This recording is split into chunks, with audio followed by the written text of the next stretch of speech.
Hello there. Welcome again to my pastor study, and I have a lesson for you today that I want to talk about, and it's simply about victory over fear.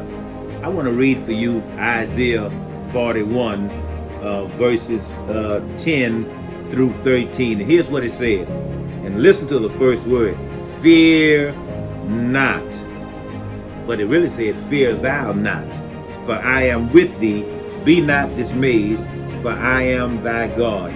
I will strengthen thee, yea, I will help thee, yea, I will uphold thee with the right hand of my righteousness. Behold, all they that were incensed against thee shall be ashamed and confounded.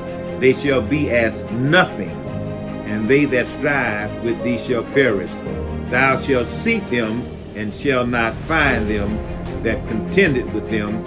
They that war against thee shall be as nothing, as a thing of naught. Now listen to this in closing. For I, the Lord thy God, will hold up thy right hand, saying unto thee, fear not, I will help thee. When you look at the text, God is telling us to fear not. And that's exactly what he means. This lesson is entitled Victory Over Fear. Say it to yourself. Victory over fear. This is a fearful time in our history. We are going through so many things in our world. We have this coronavirus. Well, you know, it's the pandemic. It's all over the world. And then we have the riots that are going on in our city because of the injustice and the racism. People are coming from all over trying to do the right thing, and yet there's a lot of fear in our heart because we don't know what the next day will bring. But what is fear? I'm glad you asked. Fear is an uneasy feeling of dread. Let me say it again. Fear is an uneasy feeling of dread. It's like an alarm that warns us that something is getting ready to happen. When the Bible speaks of fear of the Lord, it isn't a negative feeling. Instead, it's a good fear, one created by God himself, something that was supposed to help us. The problem is that when we hold on to fear too long, it begins to work against us. I want you to do something for me if you don't mind. Just sit back and take a deep breath and just blow it out. It's that simple when you're dealing with God. Do you know that many of your emotions are linked to fear? You know, fear can paralyze you. Fear can cause you where you don't even want to come out your house. I've had problems with fear and anxiety and depression, and if you let it get a grip on you, it will and can and will destroy you. So, greed is a fear of not having enough. Did you know that? Let me say it again. Greed is a fear of not having enough. Some of you didn't know that greed was a fear. Now you know it, because some of you will never be satisfied. You want this, you want that. Greed is fear not having enough. Another one, rejection, is a concern about not being accepted. A lot of us have that fear. We want to be accepted. And when we are rejected, we can't think straight. We can't act right. And sometimes it destroys us. Simple things. Have you ever heard of guilt? Guilt is apprehension that our wrongs might be discovered or exposed. Let me say it again. A lot of us are guilt. Some of us are sitting on the edge of our chair. We can't sit back and relax because we're waiting for the phone to ring to find out that the lie we told or the trouble that we're in, somebody found out. That is a form of fear. Fear is killing our communities. It's killing the nation. And all you have to do, according to the word of God, is trust God, and God will bring you through. Discouragement is a fear of failure caused by a lack of confidence. We have to start reassuring our family members and friends that we are backing them up. Try to support them and give them some confidence. A person with no confidence is not going anywhere. They just will sit around until their demise. You need to know that God put you here. You are somebody. God has a special plan for your life, but you got to let God get busy with you.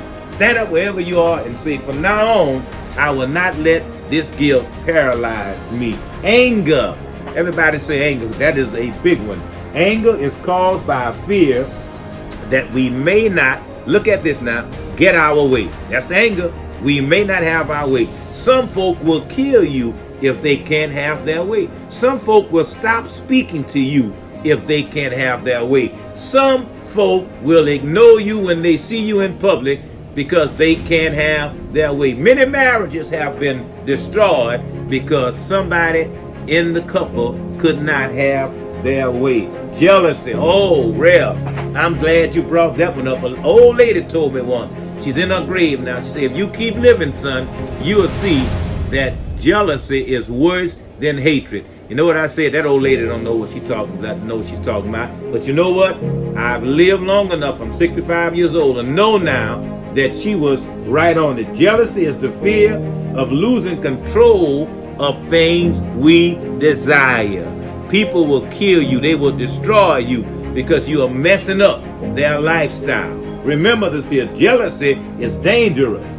Indecision is caused when we worry about making the wrong choice. We have that fear. Did I make the right choice? I can't sleep at night. Did I make the right choice? You have to trust God that the choice you made is the best choice you could have made. Well, let's see. Why are we afraid? God, according to 2 Timothy 1:7, God has not given us a spirit of fear, but of power, love, and a sound mind. Now watch this here.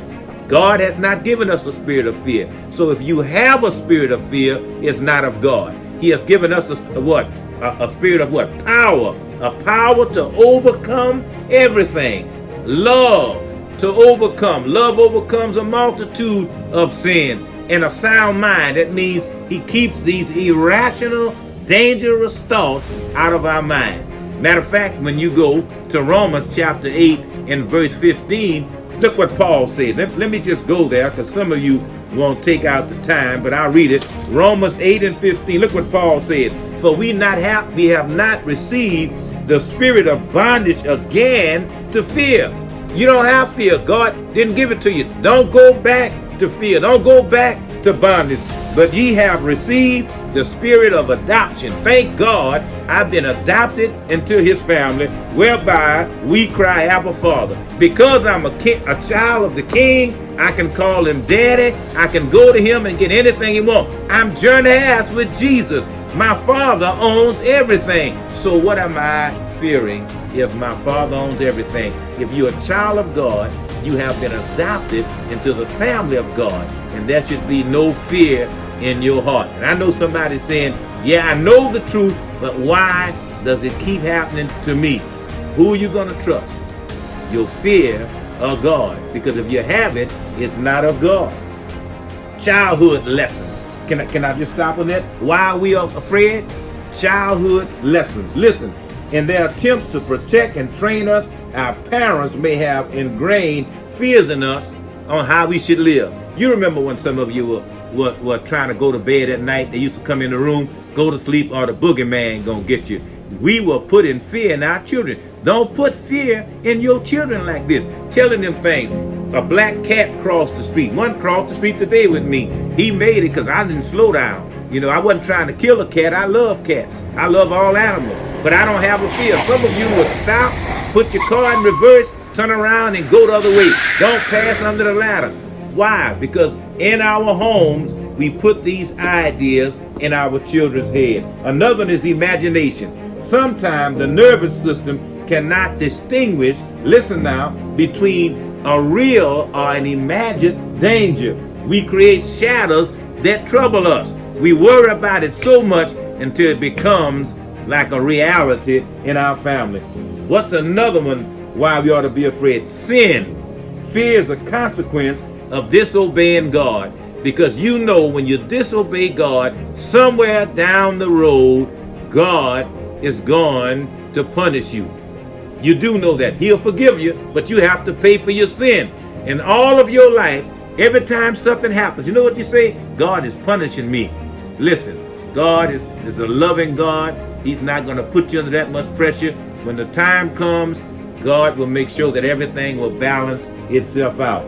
Ignorance. We almost there. This lesson is almost over. Ignorance. What is ignorance? Some of our fears are based on misinformation instead of the truth. Some of you don't hang around long enough to get the truth. You get a little bit of the lie and you're gone. A little bit of the information and take the wrong stuff, and then you put in the rest. Fabricate it. A lot of us are living in fear because of this. And what's the next one? Doubt. The Lord is our source of security. If God is our source of security, there should be no doubt in us. Amen. And then lastly, some of us have a poor self-image of ourselves. Some of us are trying to be like everybody. We're trying to look like everybody. We're trying to talk like everybody. We're trying to dress like everybody. We're trying to wear what other folk wear. We're trying to go where other people have been. I want to be me. God made me, Joel Greene Jr., to be Joel Greene Jr. I want everything Joel Greene Jr. God intended for me to be. I love myself. I am not putting any pressure on myself. God made me, and if you can't accept me for who I am, then you're not my friend. You don't care about me. So what do we do if we want to get out of this fear? We trust God. It's that simple. Are you going to trust God today? Wherever you are, if you listen to the sound of my voice, get out of the rut you're in. God has a master plan for your life. God did not give us a spirit of fear, but of power, love, and a sound mind. If you get a chance, go to Isaiah chapter 41, verses 10, 11, 12, and 13. Read them. It starts off, fear not. It ends, fear not. How am I going to end the day? Fear not. The Lord is on your side. God bless you. I hope I've helped you today. I know it has helped me. God bless you, and I'll see you next week at the same time. Fear not.